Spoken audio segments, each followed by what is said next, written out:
Bonjour à tous, aujourd'hui on va s'intéresser au routeur et on va s'intéresser exactement au langage de commande qui va permettre de les paramétrer.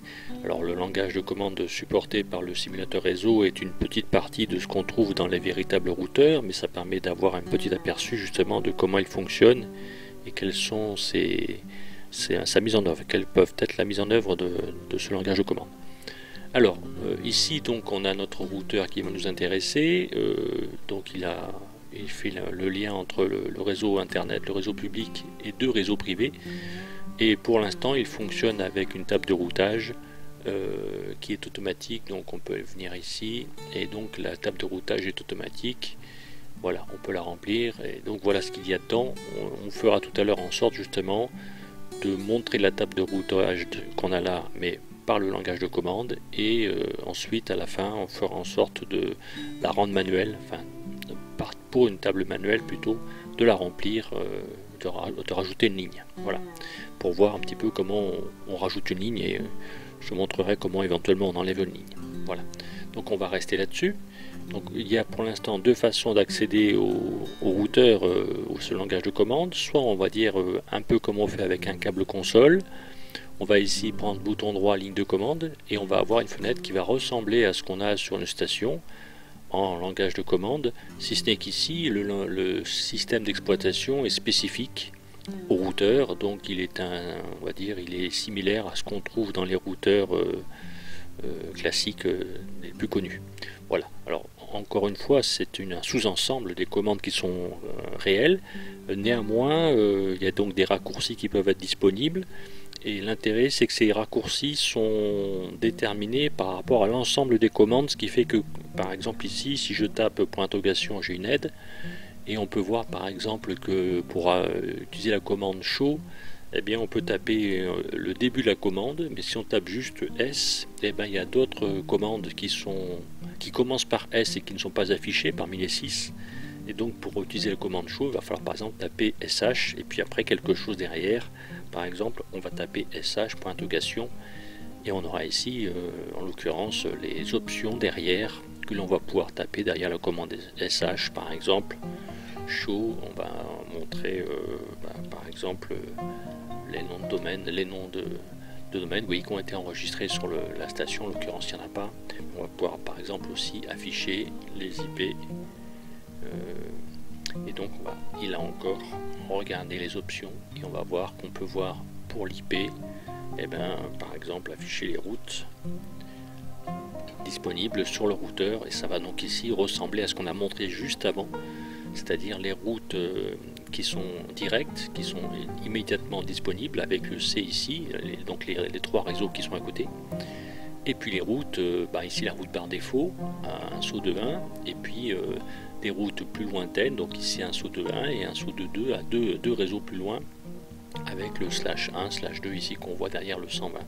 Et on a ici l'interface qui permet donc d'aller communiquer, le routeur exactement vers lequel on va se diriger pour par exemple desservir ce réseau-là, ou la route par défaut. Par exemple, on va le faire par le routeur qui est derrière le fournisseur d'accès numéro 1.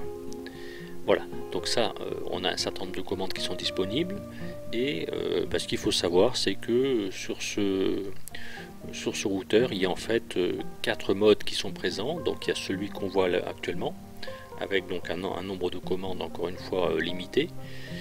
Et puis parmi ces commandes, on voit Enable et Disable. Donc Enable, c'est pour activer donc le mode privilégié. Et donc dans ce mode là, on va pouvoir avoir des commandes de configuration en plus. Et donc on voit par exemple ici qu'on a configure qui est venu se rajouter. Et grâce à des options de configure, on va pouvoir ensuite on a les autres évidemment qui sont toujours là. On va par exemple pouvoir configurer une partie globale. Donc on va voir configure, je vais taper le début, et terminal. Alors je montre d'abord le point d'interrogation, on va avoir configure terminal, et puis on aurait pu dans un routeur réel avoir la mémoire et le réseau. Donc ici on va juste avoir l'option terminal, donc le T va suffire à déterminer, et on est dans ce prompt là avec donc le moyen de définir des options au niveau global sur le routeur. Voilà, donc on a par exemple le moyen de renommer le routeur avec hostname. Ce qu'on va faire, on va donc ici juste taper hostname, donc host, et puis à la place de RT12 je vais l'appeler routeur par exemple, et on va voir que immédiatement là-haut, voilà, le nom a changé et le prompt aussi a changé puisque le nom du routeur est utilisé dans le prompt. Voilà, donc un exemple, on peut voir aussi ici la commande IP. Donc là encore, si on ne sait pas ce qu'il y a dedans, on fait le point d'interrogation. On voit que c'est la commande route. Et on va retrouver un petit peu le moyen ici de rajouter une route. En réalité, avec IP route, on va pouvoir définir une route. Évidemment, quand le routeur est en mode manuel, ce que je disais tout au début. Et donc ici, comme ce n'est pas encore le cas, eh bien, on va faire en sorte de définir le routeur en mode manuel. Et on va rajouter une route à ce routeur par la commande qu'on a là. Alors on y va, donc je suis obligé de fermer la fenêtre, de définir le mode. Là pour le coup le mode manuel se définit par l'interface. Donc je prends les propriétés du routeur par exemple. Je vais voir la table de routage, c'est-à-dire la table qui est ici par exemple. Voilà, j'aurais pu aller autrement bien sûr. Je la définis en tant que manuel, donc ici je vais vider pour ne pas garder toutes les entrées précédentes. Je la définis en manuel et je ferme, donc à partir de là le routeur et sa table de routage est vide. Voilà, je reviens en ligne de commande comme tout à l'heure. Évidemment il faut que je rentre comme lors d'un premier accès en mode enable, en mode config terminal, et ici on va faire IP route. Donc on va encore faire point d'interrogation, comme ça on aura la syntaxe. Voilà, donc ici il va falloir définir avec la commande IP route le réseau qu'on veut desservir. Donc on va par exemple imaginer qu'on veut aller vers le réseau 202 qui est là, à droite. Donc on va mettre 202.1.1.0 puisque c'est un réseau avec un masque sur 24 bits, donc 255 d'ailleurs le masque va arriver maintenant, 255.255.255.0. Ensuite, la passerelle qui va être nécessaire pour sortir, pour atteindre ce réseau, c'est la passerelle qui est ici, c'est-à-dire 201.1.1.1.1. Et si on veut donner une ordre d'idée de la métrique, on a un saut ici, et donc ça fait en tout 3 sauts. Voilà. Voilà. Si on met rien, il y a une valeur par défaut, de toute façon, qui est attribuée. Voilà, on valide. La table de routage apparaît comme mise à jour, et donc on revient, donc là on est obligé de revenir au niveau précédent pour voir la table de routage, et donc on fait IP route, non c'est chaud, IP route. Voilà, on voit notre table de routage qui du coup est statique, l'entrée est statique, et on voit effectivement notre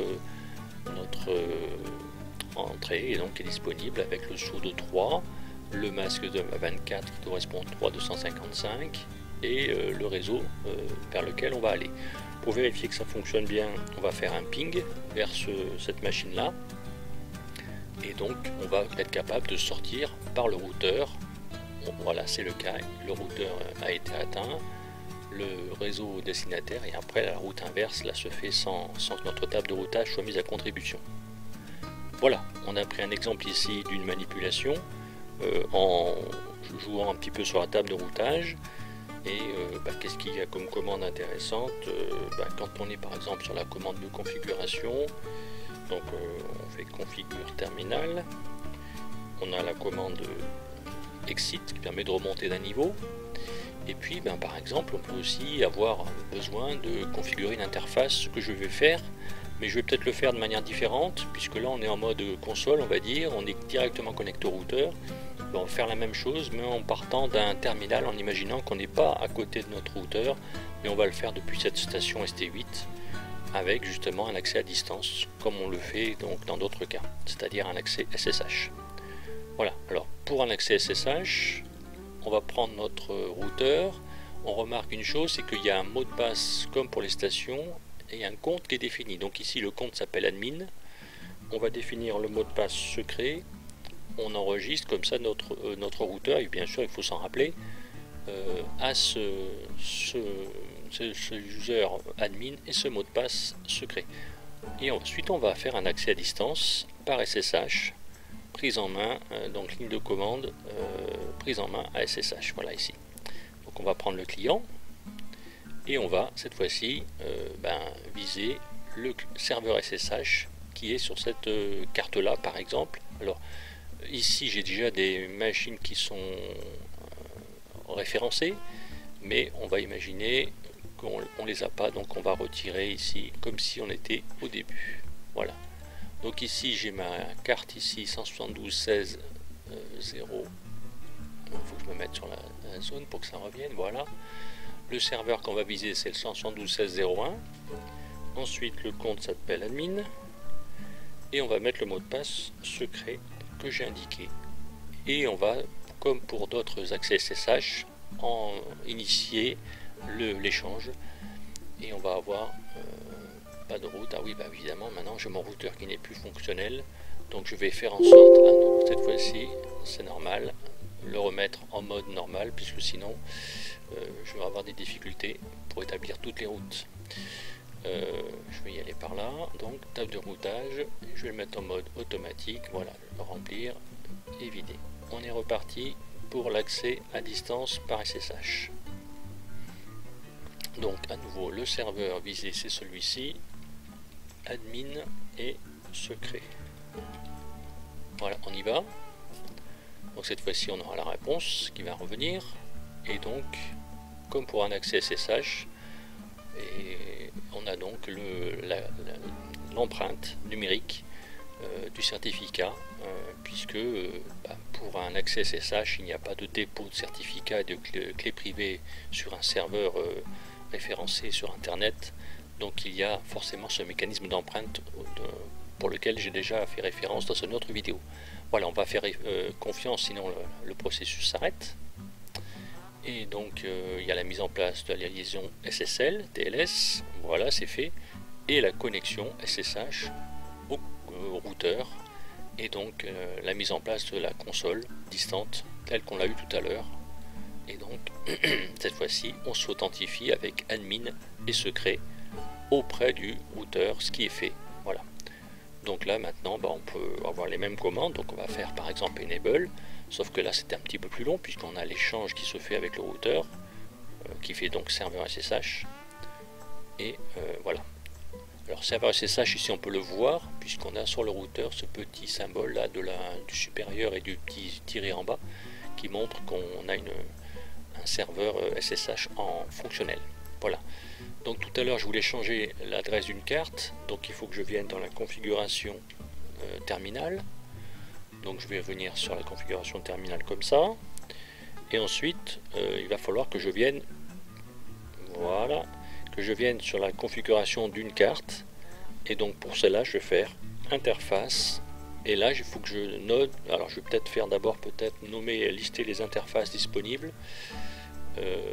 C'est chaud, je regarde, voilà, c'est un show, c'est pas à ce niveau la flûte, c'est au-dessus, donc on va le faire comme ça, c'est interface et ensuite le nom d'interface. Donc ici vous allez avoir du fast ethernet ou du gigabit ethernet de manière indifférenciée, donc l'interface s'appelle soit FA soit JA si on veut mettre le raccourci, et ensuite le 0 slash, ensuite ça commence 0 parce que c'est une histoire de banque, donc de slot, et ensuite vous avez cette interface qui est numérotée 0, 1, 2, 3, 4 jusqu'au bout. Donc on va prendre l'interface par exemple la première, celle-ci, donc ici, et on va changer cette adresse là, donc 0 slash 0, je fais entrer, et donc on va se positionner comme voulant modifier cette interface-ci, d'accord. Voilà, on va voir config interface qui est en place, et à partir de là, et bien là il n'y a pas grand chose comme commande, c'est deux commandes, soit on configure, soit on fait exit grosso modo. Donc pour configurer, on va mettre l'adresse IP avec interface, non pas interface, IP adresse, voilà, donc IP adresse, je vais l'écrire en entier, et là on va écrire par exemple, soit on a DHCP, soit on met une adresse IP, et un masque. Donc par exemple je vais changer d'adresse IP, je vais mettre je vais mettre quoi? Je vais mettre 10.1.1.1 et le masque 255.0.0.0. Voilà. Donc là, on va voir l'adresse IP qui va être changée. Voilà, effectivement, ça a été fait. Et on va voir dans le prompt le fait que ça a été bien changé. Voilà. Donc évidemment, maintenant, ça n'est plus vraiment fonctionnel puisqu'on a une carte 110 et avec d'autres cartes en 192, ça ne va pas fonctionner beaucoup. Et donc, si on avait voulu faire la même chose avec une carte en DHCP, eh bien, on va le faire. Il suffit de faire IP adresse DHCP. Et voilà, la carte va être configurée en dynamique. Et donc, il y aura une requête DHCP qui va partir. Et puis, bien sûr, voilà, c'est fait.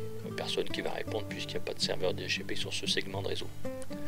Voilà, on a fait un certain nombre de choses. Donc, on a vu comment accéder à distance à ce routeur en ligne de commande avec une partie des commandes disponibles.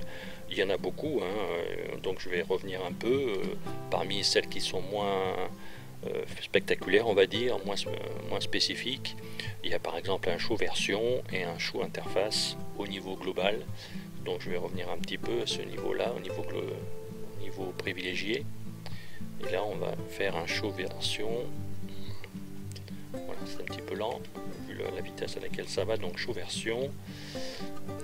Là, ça va donner quelques éléments sur le logiciel virtuel qui se trouve dans le routeur. Voilà. Et puis on va avoir aussi un show interface au pluriel qui va nous montrer le paramétrage des interfaces qui sont présentes dans le routeur et les éléments de paramétrage essentiels, notamment si elles sont effectivement connectées correctement et si elles sont avec une adresse IP. Peut-être que sur cet affichage là on ne voit pas, sur d'autres voilà, ça dépend à quel endroit on le fait. Parfois on a l'adresse IP qui est présente. On va s'arrêter là, je vous remercie.